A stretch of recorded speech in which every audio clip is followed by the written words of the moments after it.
Hi dears, welcome back. ഇന്ന് candle തീമിൽ വരുന്ന ഒരു മിനി വാനില വെൽവെറ്റ് കേക്കിന്റെ റെസിപ്പിയാണ് ഷെയർ ചെയ്യുന്നത്. ഫസ്റ്റ് ടൈം ആണ് ഇതേപോലെ ഒരു കേക്ക് ചെയ്തു നോക്കിയത്. ജസ്റ്റ് ഒന്ന് ട്രൈ ചെയ്തതാണ്. അപ്പോൾ നമുക്ക് വേഗം തന്നെ വീഡിയോയിലേക്ക് പോവാം.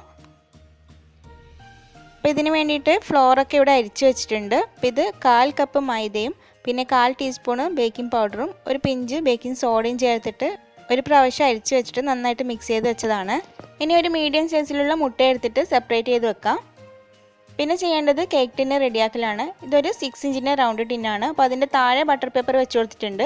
നടുവിൽ ഒരു കാർഡ്ബോർഡ് പീസിൽ ഫോയിൽ പേപ്പർ കവർ ചെയ്തിട്ട് സൈഡിലൊക്കെ ബട്ടർ പേപ്പറും വെച്ച് കൊടുത്തിട്ടുണ്ട്. ഇനി ആദ്യം എഗ് വൈറ്റ് ഒന്ന് ബീറ്റ് ചെയ്തെടുക്കാം. അതിലേക്ക് ഒരു നുള്ളു ഉപ്പിട്ട് കൊടുക്കാം. ഇപ്പോൾ എഗ് വൈറ്റ് പതിന് വരുമ്പോൾ ഇതിലേക്കൊരു 1.5 ടേബിൾ സ്പൂൺ പഞ്ചസാരയാണ് ചേർത്ത് കൊടുക്കുന്നത്. അപ്പോൾ പഞ്ചസാര ചേർത്ത ശേഷം നന്നായിട്ട് ഈ എഗ് വൈറ്റ് ബീറ്റ് ചെയ്തെടുക്കാം. അങ്ങനെ എഗ് വൈറ്റ് ബീറ്റ് ചെയ്തെടുത്തിട്ടുണ്ട്. ഇനി ഇതിലേക്ക് ആ യോക്ക് ചേർത്ത് കൊടുക്കാം. അതോടൊപ്പം തന്നെ ഒരു 1/4 ടീസ്പൂൺ അളവിൽ വാനില എസൻസും കൂടി ചേർത്ത് കൊടുക്കാം. എന്നിട്ട് നന്നായിട്ട് ബീറ്റ് ചെയ്യാം.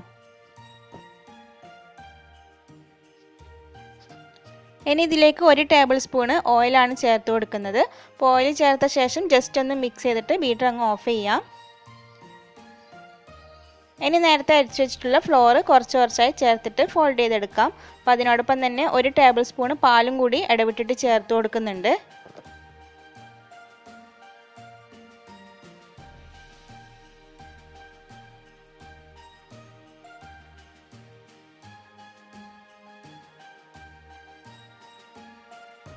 അങ്ങനെ ബാറ്റർ ഇവിടെ റെഡി ആയിട്ടുണ്ട്.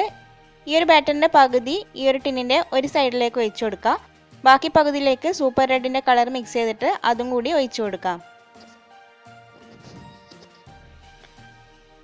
ഇനി ഇത് നന്നായിട്ട് ടാപ്പ് ചെയ്ത ശേഷം പ്രീ ഹീറ്റ് ചെയ്ത് വെച്ചിട്ടുള്ള പാത്രത്തിലേക്ക് ഇറക്കി വെച്ചിട്ട് ഒരു 15 മിനിറ്റ് ബേക്ക് ചെയ്തെടുക്കാം.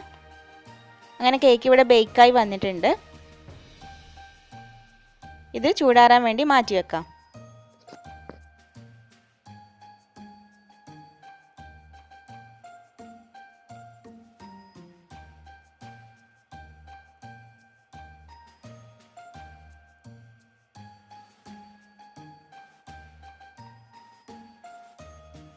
നന്നായിട്ട് ചൂടാറിയ ശേഷം രണ്ടും 2 ലെയറായിട്ട് കട്ട് ചെയ്തിട്ട് ഇതേപോലെ ഒരു സർക്കിളിൻ്റെ ഷേപ്പിൽ വെച്ച് കൊടുക്കുന്നുണ്ട്. അതിനുശേഷം ഇതേപോലെ ഒരു ചെറിയ ഗ്ലാസ്സോ അല്ലെങ്കിൽ അടപ്പോ വെച്ചിട്ട് നമുക്കിത് കട്ട് ചെയ്തെടുക്കാം.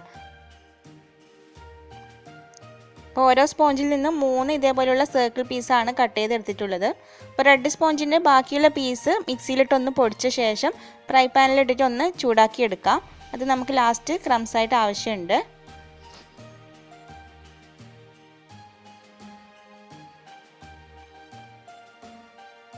ഇനി കേക്ക് ഐസിങ് ചെയ്ത് തുടങ്ങാം. അപ്പോൾ ആദ്യം ഒരു കേക്ക് ബേസ് എടുത്തിട്ടുണ്ട്. അപ്പോൾ അതിൻ്റെ താഴെ നന്നായിട്ട് തന്നെ വിപ്പിംഗ് ക്രീം സ്പ്രെഡ് ചെയ്ത് കൊടുക്കണം. അതിനുശേഷം ഓരോ ലെയറായിട്ട് വെച്ച് കൊടുക്കാം. അപ്പോൾ ഞാൻ എടുത്തിട്ടുള്ള ഈ ഒരു ബേസ് അല്പം ചെറുതായിട്ടുണ്ട്. അപ്പോൾ അതുകൊണ്ട് തന്നെ കുറച്ച് സമയം കഴിഞ്ഞപ്പോൾ ഈ ഒരു ബേസ് മാറ്റിയിട്ട് കുറച്ചും കൂടി വലിയ ബേസ് എടുത്തിട്ടുണ്ട്. അപ്പോൾ കേക്ക് വെറ്റ് ചെയ്ത ശേഷം ക്രീം സ്പ്രെഡ് ചെയ്ത് കൊടുക്കാം. ഇവിടെ ഒരു 1/3 കപ്പ് വിപ്പിംഗ് ക്രീമാണ് ബീറ്റ് ചെയ്തെടുത്തിട്ടുള്ളത്. അതിന് മുകളിലായിട്ട് വൈറ്റ് ചോക്ലേറ്റ് ഗനാഷ് ആക്കി കൊടുക്കാം. ഇത് വാൻജോ കേക്ക് ചെയ്തപ്പോൾ ബാക്കി വന്ന ഗനാഷാണ്, അതുകൊണ്ടാണ് ഈ ഒരു കളറ്. ഇനി ഓരോ ലെയറും ഇതേപോലെ തന്നെ ചെയ്തെടുക്കാം.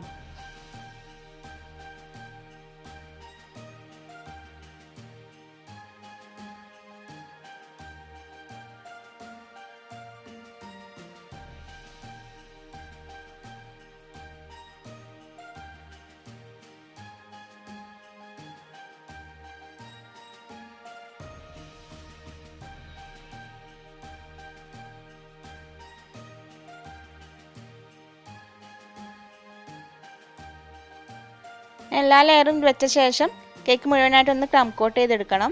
ഇത് ചെറിയ കേക്ക് ആയതുകൊണ്ട് തന്നെ നന്നായിട്ട് ബുദ്ധിമുട്ടുണ്ടാവും ഇത് ചെയ്തെടുക്കാൻ വേണ്ടിയിട്ട്. പിന്നെ നടുവിലായിട്ടൊരു സ്റ്റിക്ക് കുത്തി കൊടുക്കുക, കേക്ക് തെന്നിപ്പോവാതിരിക്കാൻ വേണ്ടിയിട്ടാണ്. അപ്പോൾ കേക്ക് ബേസ് ഞാൻ മാറ്റി കൊടുത്തിട്ടുണ്ട്. ക്രം കോട്ട് ചെയ്ത് ഒരു 10 മിനിറ്റ് ഫ്രീസറിൽ വെച്ച ശേഷം ഫൈനൽ കോട്ട് കൊടുക്കുകയാണ്.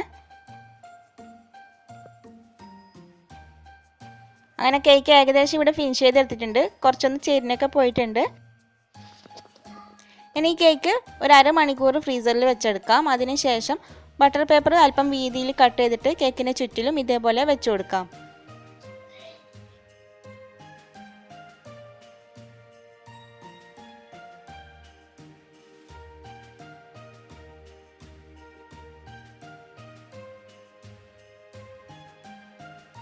അപ്പോൾ ബട്ടർ പേപ്പർ വെച്ച ശേഷം വീണ്ടും ഒരു 10 മിനിറ്റ് ഫ്രീസറിൽ വെച്ചെടുക്കുന്നുണ്ട്.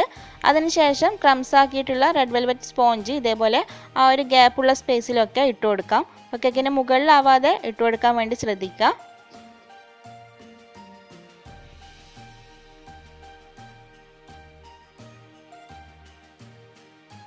അങ്ങനെ ക്രംസ് ഒക്കെ ഇട്ട ശേഷം വീണ്ടും ഒരു 10 മിനിറ്റ് ഫ്രീസറിൽ വെച്ചെടുക്കുക. അതിനുശേഷം ആ ബട്ടർ പേപ്പർ മെല്ലെ അങ്ങ് മാറ്റി കൊടുക്കാം.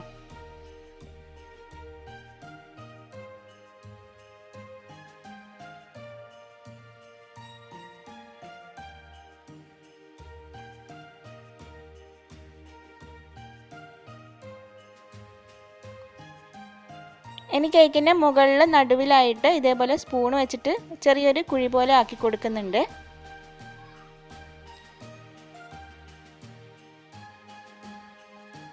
അതിനുശേഷം കുറച്ച് വൈറ്റ് ചോക്ലേറ്റ് മെൽറ്റ് ചെയ്തെടുത്തിട്ടുണ്ട്. അപ്പോൾ ചോക്ലേറ്റ് മാത്രമാണ് മെൽറ്റ് ചെയ്തെടുത്തിട്ടുള്ളത്. അപ്പോൾ നിങ്ങൾക്ക് വേണമെങ്കിൽ നല്ല തിക്കായിട്ടുള്ള ഗനാഷും യൂസ് ചെയ്യാം. ഇത് കേക്കിൻ്റെ ചുറ്റിലായിട്ട് ഇതേപോലെ ഡ്രിപ്പ് ചെയ്യുന്ന രീതിയിൽ ആക്കി കൊടുക്കാം. അപ്പോൾ ചോക്ലേറ്റ് മെൽറ്റ് ചെയ്ത ശേഷം കുറച്ചൊന്ന് തിക്കായ ശേഷം വേണം ഇതേപോലെ ചെയ്തെടുക്കാൻ.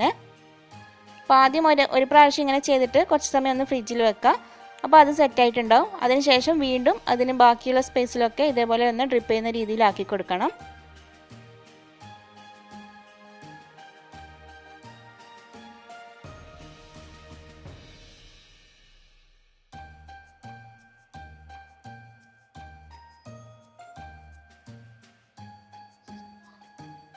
ഇനി അതിൻ്റെ സെൻറ്ററിലായിട്ട് കുറച്ച് വൈറ്റ് ചോക്ലേറ്റ് ഗനാഷാണ് ആക്കി കൊടുക്കുന്നത്.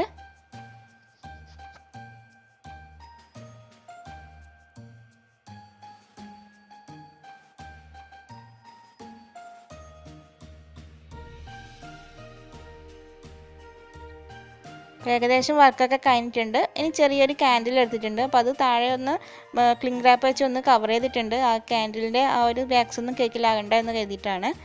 അപ്പോൾ അത് കേക്കിൻ്റെ നടുവിലായിട്ട് ഇതേപോലെ ഇറക്കി കൊടുക്കുക. അപ്പോൾ നടുവിൽ ആ ഒരു സ്റ്റിക്ക് ഇറക്കി വെച്ചതുകൊണ്ട് തന്നെ കുറച്ചൊന്ന് ചരിച്ചിട്ടാണ് വെച്ച് കൊടുത്തിട്ടുള്ളത്. അപ്പോൾ നമ്മുടെ ക്യാൻഡിൽ കേക്ക് ഇവിടെ റെഡി ആയിട്ടുണ്ട്.